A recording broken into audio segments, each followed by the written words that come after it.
अस्सलामुअलैकुम दोस्तों, pkric.com में खुश आमदीद। मैं हूँ जाहिद नकवी। आज का हमारा मौजू है कि हज़ारों बल्कि लाखों कीवर्ड्स में से कैसे हम अपने कीवर्ड को सिलेक्ट करें। कीवर्ड टूल्स की तकरीबन 100 से ज़्यादा वेबसाइट्स मैंने आपको इस वीडियो में बताई हैं, उसका लिंक मैं आपको डिस्क्रिप्शन में दे दूँगा। अब कीवर्ड्स तो आपने उन साइट्स से निकाल लिए, लेकिन सिलेक्ट कौन सा कीवर्ड करना है। अगर तो पेड टूल है तो उसमें आपके सामने कीवर्ड डिफ़िकल्टी का ऑप्शन मौजूद होता है। कीवर्ड डिफ़िकल्टी 1 से लेकर 15 तक इंतहाई आसान होते हैं रैंकिंग के लिए, आप उनको सिलेक्ट कर लीजिए। लेकिन अगर आपके पास पेड टूल नहीं है तो फिर आप कैसे तलाश करेंगे कि कौन सा कीवर्ड मुश्किल है और कौन सा आसान है। तकरीबन तमाम टूल्स आपको सर्च वॉल्यूम तो बता रहे होते हैं, इस कीवर्ड का कितना सर्च वॉल्यूम है। सबसे पहले आप उस सर्च वॉल्यूम को तलाश करने के लिए टूल की मदद लीजिए कि कितना सर्च वॉल्यूम है।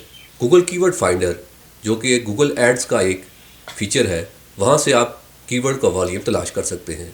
और जितने भी टूल्स हैं उसमें आप जब सर्च करेंगे तो आपको कीवर्ड का वॉल्यूम दे दिया जाएगा कि एक महीने में इस कीवर्ड पर कितनी सर्चेज होती हैं। तो आपको ये मालूम करने के लिए कि ये डिफ़िकल्ट है या आसान है, KGR टेक्निक का इस्तेमाल करना चाहिए। KGR टेक्निक क्या कहती है कि आप गूगल में नॉर्मल सर्च कर बार खोलिए, सर्च बार में लिखिए ऑल इन टाइटल।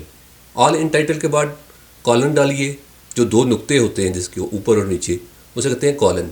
कॉलन का निशान डालिए और ऑल इन टाइटल कॉलन, और उसके बाद आप अपना कीवर्ड वहाँ पे पेस्ट कर दें।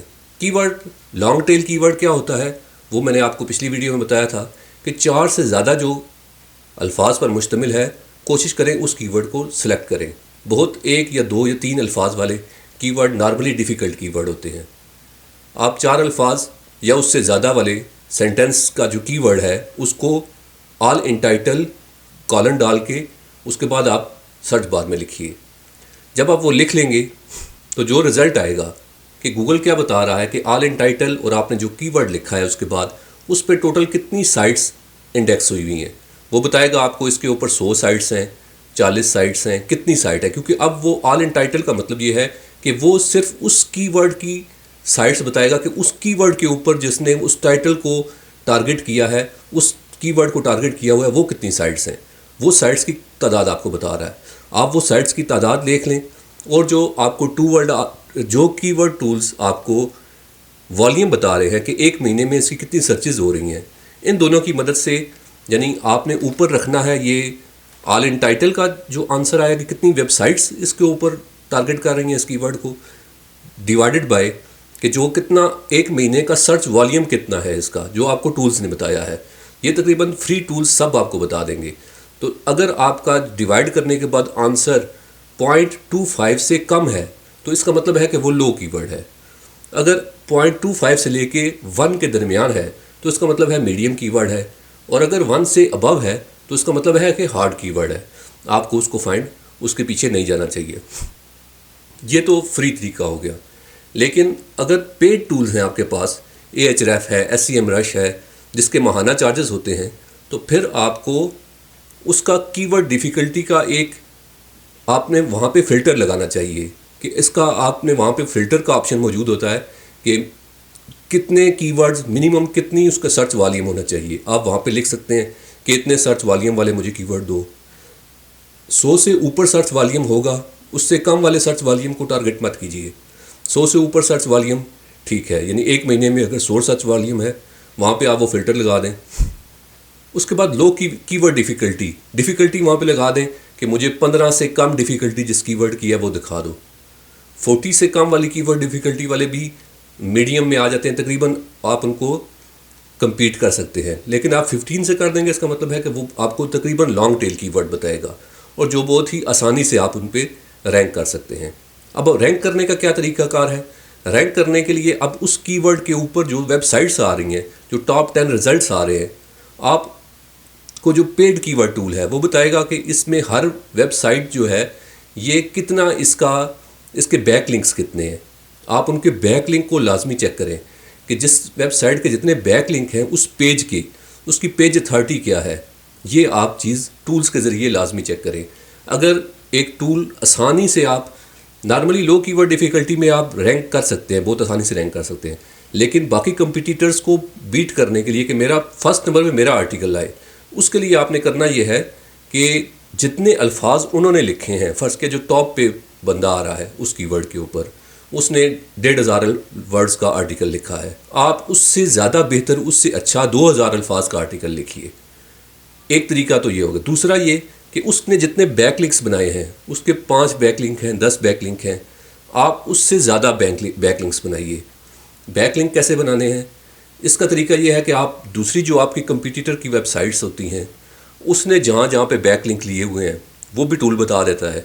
लेकिन अगर वो नहीं भी बताता, आपको नहीं पता उसने कहाँ कहाँ से बैकलिंक लिए हैं, आप अपनी निच के मुतल्लिक जहाँ जहाँ पर आपके उनके डेवलपर्स से रब्ता करें, उनको कहें कि मैं आपको आर्टिकल लिख के दूंगा, उनको आर्टिकल लिख के दें और उसके अंदर अपना एक बैकलिंक डाल दें। उसके आर्टिकल लिखने के आपने चार्जेस कोई नहीं लेने, चार्जेस यही हैं कि आप उसमें अपना बैकलिंक डाल देंगे, अपनी आपकी साइट को रेफ़र कर रहा होगा। नॉर्मली तमाम डेवलपर्स ये आपको फैसिलिटी दे देते हैं कि ठीक है यार, आप मुझे मुफ्त का आर्टिकल लिख दें, अपना आप बैकलिंक लगा लें।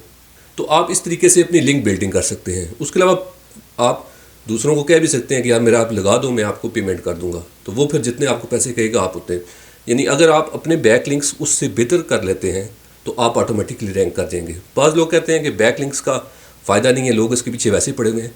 उनके कहने का मतलब ये होता है कि आप खुद ही इतना अच्छा आर्टिकल लिखें कि लोग खुद ब खुद आपको बैकलिंक्स दें। अगर तो इस तरह है तो भी तो बहुत अच्छा है, वेल एंड गुड है कि आपका आर्टिकल इतना प्यारा हुआ है, तमाम वेबसाइट्स आपकी तरफ आ रही हैं। हम इनको बैकलिंक, क्योंकि कोई भी वेबसाइट है उसने बैकलिंक लाजमी देना होता है किसी न किसी साइट को, या वो इंटरनल लिंकिंग करेगा और एक्सटर्नल लिंकिंग करेगा। एक्सटर्नल लिंकिंग के या वो पैसे ले लेगा, अगर नहीं भी लेगा, और अगर उसकी एक्सटर्नल लिंकिंग नहीं हुई भी तो उसकी गूगल उसको नीचे ले आएगा कि यार ये एक्सटर्नल लिंकिंग तो है ही नहीं इसकी। इसलिए आप इंटरनल लिंकिंग और एक्सटर्नल लिंकिंग दोनों अपने वेबसाइट्स के ऊपर किया करें। तमाम डेवलपर ये करते हैं, इंटरनल लिंकिंग भी करते हैं, एक्सटर्नल लिंकिंग, और जो एक्सटर्नल लिंकिंग होती है उसी को बैक लिंक कहा जाता है। यानी ये आप जब किसी भी कंपटीटर की बीट कर देंगे, एक अच्छा आर्टिकल लिखेंगे, तो ऑटोमेटिकली आपकी साइट ऊपर आना शुरू हो जाएगी, आपका बाउंस रेट कम होना शुरू हो जाएगा। कीवर्ड सिलेक्शन के लिए जिन चीज़ों का ख्याल रखना ज़रूरी है, आप कौन से कीवर्ड सेलेक्ट करें। सबसे पहले तो आप अपनी साइट, अगर आपकी पहले से साइट चल रही है तो उसका ऑडिट करें कि आपके जो कीवर्ड्स हैं वो कौन से रैंक पे आ रहे हैं। अगर वो दूसरे पेज से लेके 15वें पेज के दरमियान में हैं तो आप कोशिश करें कि उन कीवर्ड्स को पहले आप एसईओ ऑप्टिमाइज़ करें, उनको पहले ऑन पेज एसईओ करें, ताकि आपकी वेबसाइट उन कीवर्ड्स में ऊपर आना शुरू करे। आप उसको फोकस करें। जो ही आप उस पर फोकस करेंगे ऑटोमेटिकली आपकी अर्निंग स्टार्ट हो जाएगी, क्योंकि फर्स्ट पेज पे आने के बाद ही अर्निंग स्टार्ट होती है किसी भी कीवर्ड में। यानी कीवर्ड फाइंड करने में आपने मिनिमम सर्च वॉल्यूम देख लिया कि 100 से अबव होना चाहिए उसका। दूसरा, आपने उसकी कीवर्ड डिफ़िकल्टी देख ली कि इसकी कीवर्ड डिफ़िकल्टी कम होनी चाहिए, 1 से 15 के दरमियान, या 15 से लेके 40-50 के दरमियान। इससे ऊपर 50 से ऊपर मत जाएंगे, उसमें बड़े मगरमच्छ बैठे हुए हैं, उनको आप वो खाने दें।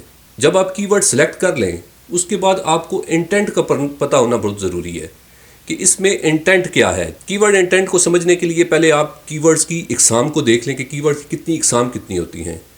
कीवर्ड तकरीबन 4 किस्म के कीवर्ड्स होते हैं।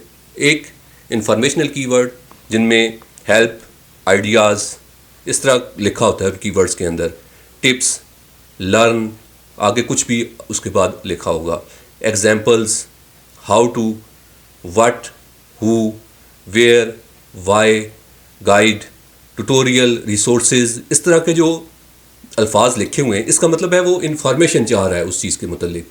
इन कीवर्ड्स को कहते हैं इन्फॉर्मेशनल कीवर्ड्स।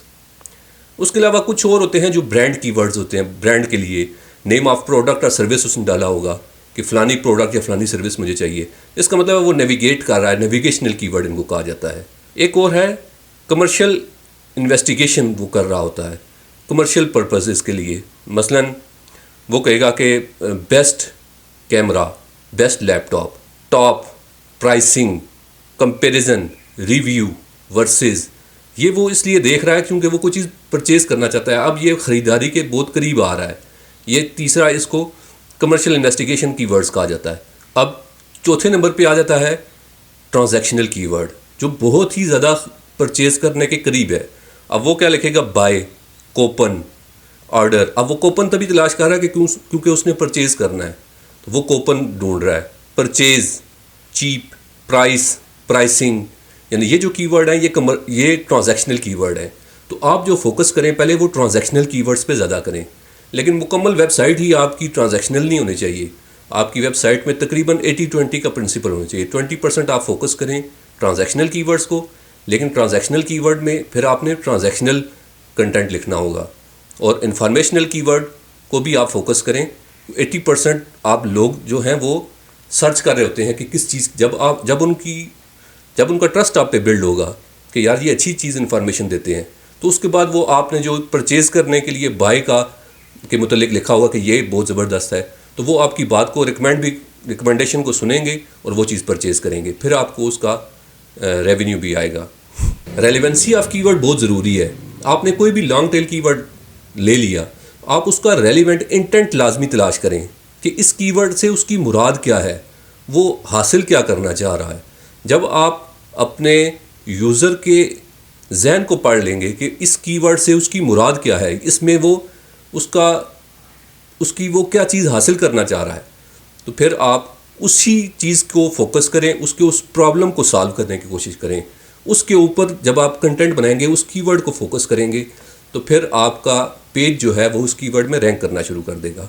एक कीवर्ड को एक ही पेज के लिए आप रखें, यानी एक कीवर्ड अगर आपने मेन फोकस कीवर्ड, बेशक लॉन्ग टेल कीवर्ड है, आपने उसको हेडिंग में डाल दिया, H1 में डाल दिया, H2 में डाल दिया, फर्स्ट पैराग्राफ में डाल दिया, 3-4 दफ़ा आपने उस मेन कीवर्ड को डाल दिया, तो अब मतलब ये नहीं कि आप उसी कीवर्ड को बार बार पूरे आर्टिकल के अंदर 1000 वर्ड का आपने आर्टिकल बनाया है, बार बार उसी वर्ड को यूज़ करते रहें। आप उस वर्ड के सिनोनिम लेके आएँ, फिर तलाश करें सिनोनिम। जैसा मैंने डिक्शनरी बताई थी आपको, dictionary.com, thesaurus.com, वहाँ से आप उसके सिनोनिम लें। उन सिनोनिम्स को आप दरमियान में यूज़ करें। उसमें होगा ये कि वो क्योंकि रेलिवेंट कीवर्ड्स हैं, तो गूगल को उन कीवर्ड्स के ऊपर भी चांसेस हैं कि आपको रैंक करना शुरू कर दे। इसलिए आप रेलिवेंट कीवर्ड्स को बार बार एक ही कीवर्ड को बीच में यूज़ ना करें, उसके रेलिवेंट कीवर्ड्स को बीच में डालें और उसको इस्तेमाल करें। उस कीवर्ड की जितनी जहतें हैं, उसके जितने पहलू हैं, जितने उसके मसले को हल करने के लिए जितने हल मौजूद हैं, आप उन तमाम को कोशिश करें कि उस आर्टिकल के अंदर कवर करें। लेकिन बिल्कुल ही मौजू अलग नहीं हो जाना चाहिए कि बीच में क्वेश्चन और था और आपने आंसर बीच में और देना शुरू कर दिए हैं। मतलब यह है कि आपके उसी क्वेश्चन को सॉल्व करने के लिए जितनी चीज़ें रिक्वायर हैं वो आप अपने आर्टिकल में डालें। रेलेवेंसी बहुत ज़रूरी है कि अगर आपका जो जिस टॉपिक पे लिख रहे हैं, जो उनसे आप कीवर्ड बीच में डाल रहे हैं, उसके रेलेवेंट कीवर्ड, उन कीवर्ड्स की रेलेवेंसी उनके साथ होना बहुत ज़रूरी है। क्योंकि बाज़ औक़ात होता है लफ्ज़ का मतलब एक ही होता है, लेकिन वो टोटली डिफरेंट मीनिंग में यूज़ हो रहा होता है। इसलिए उन कीवर्ड्स का रेलेवेंट होना आपस में बहुत ज़रूरी है। जब आप कीवर्ड सेलेक्ट करें तो ये कि गूगल ट्रेंड्स को लाजमी चेक कर लें कि वो ट्रेंडिंग में जा रहा है या उसका ट्रेंड ख़त्म हो रहा है, या वो लो ट्रेंडिंग की तरफ है, कुछ अर्से बाद बिल्कुल ही ख़त्म हो जाएगा। अगर उसका ट्रेंड बढ़ रहा है उस लफ्ज़ का, तो आप उसको यूज़ करें। बाज़ अल्फाज होते हैं वो सीजनल होते हैं कि एक सीज़न में वो आते हैं, मसलन स्वेटर्स, अब वो उसी वक्त आएंगे जिस वक्त सर्दियाँ आएंगी, फिर ही लोग स्वेटर को सर्च करेंगे, गर्मियों में किसी ने नहीं करना। इसलिए आप उस चीज़ को देखकर सीजनल कीवर्ड है या ट्रेंडिंग है, इन अल्फाज के ऊपर फिर आप उसको सिलेक्ट करें। और अगर ट्रेंडिंग है तो ज़्यादा बेहतर है, उसका ट्रेंड नीचे की तरफ नहीं होना चाहिए, ऊपर की तरफ हो या बैलेंस में हो। इसके बाद क्लिक थ्रू रेट, CTR जिसको कहा जाता है, वो चेक कर लिया करें कि अगर CTR ज़्यादा है तो आपको रेवेन्यू भी ज़्यादा आएगा, CTR अगर कम है तो आपका रेवेन्यू भी कम आएगा। पेड टूल्स में ये फंक्शन फीचर मौजूद होता है कि आप उसके कीवर्ड को CTR के थ्रू भी आप निकाल सकते हैं। ये वाले जब भी आप पेड टूल यूज़ करें, उसके अंदर फ़िल्टर लगा के लाजमी कीवर्ड निकाला करें। एक आपने कीवर्ड डाला मेन कीवर्ड, उसके बाद जितने अल्फाज आ रहे हैं उसके ऊपर आप फ़िल्टर लगाएं कि मुझे ये अल्फाज चाहिए, मुझे इतने वॉल्यूम उसका इतना होना चाहिए, उसके कीवर्ड डिफ़िकल्टी इतनी होनी चाहिए। जब आप ये तमाम फ़िल्टर लगाएंगे तो ऑटोमेटिकली आपको अच्छे रिज़ल्ट आना शुरू हो जाएंगे। आपके पास वो कीवर्ड का ख़जाना आएगा जिनके ऊपर आप आर्टिकल लिखें तो बहुत जल्दी रैंक हो जाएंगे। अगर आपके जहन में कोई क्वेश्चन हो तो लाजमी कमेंट बॉक्स में हमें लिखिए ताकि हम उसका जवाब दे सकें और आपके उस सवाल को आइंदा वीडियोस में आके एक्सप्लेन कर सकें। अगर आपको वीडियो पसंद आई है तो लाइक कर दीजिए और अपने दोस्तों के साथ ज़रूर शेयर करें। अगर आपने चैनल को अभी तक सब्सक्राइब नहीं किया तो सब्सक्राइब कर लें और बेल आइकन को ज़रूर क्लिक करें, क्योंकि अगर आपने बेल आइकन को क्लिक नहीं किया तो आपको नहीं पता चलेगा कि कौन सी नई वीडियोज़ आ रही हैं।